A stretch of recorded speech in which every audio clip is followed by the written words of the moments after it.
digital people. Do you kind of person scatter so many things on your mind?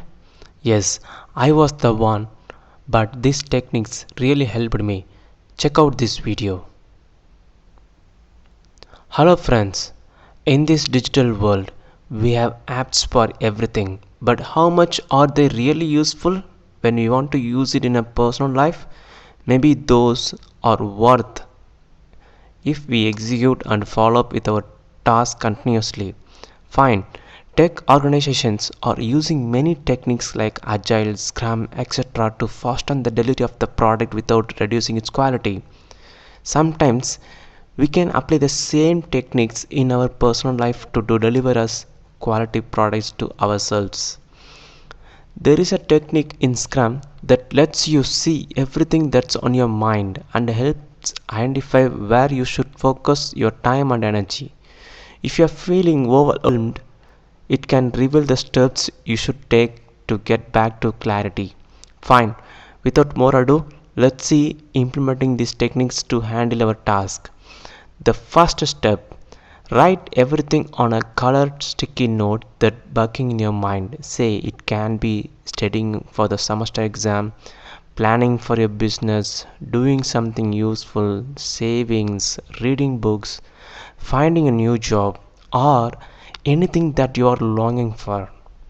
Now, paste the sticky notes on the wall or the board in scattered manner as it is on your mind.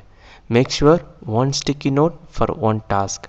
Second step, take a paper chart or use your wall.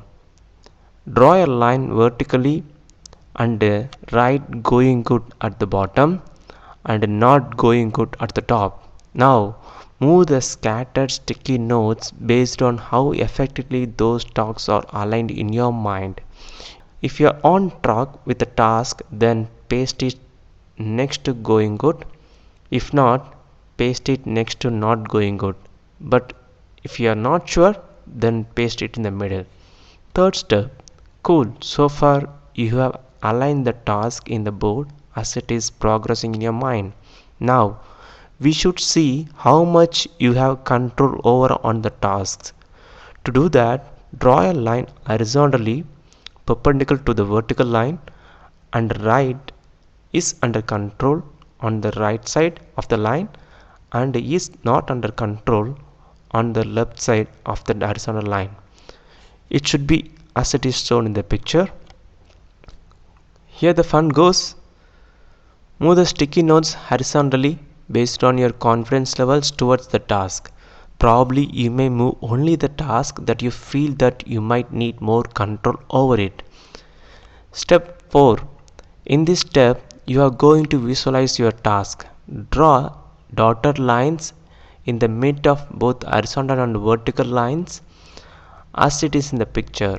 Now, your tasks are aligned in the grid box for you to take action. Right, great, keep going on task that falls under the grid of going good and also controlled. Right, why? You can do it on the task that falls under the grid of not going good but controllable. Next, write either I need help to finish this task or this is not my task. On the tasks that falls under the grid of not going good and not controllable. And write awesome on the task that falls under the grid of going good even it is not in your control. Final step, you have freed up your mind and everything is on the wall that you can visualize to take action on it. Take a selfie with your task board and hang it on your mobile wall. Final note, make sure you visualize your task every often and take action, which is the final result of this video as well. Hope you like this video. Happy digital life.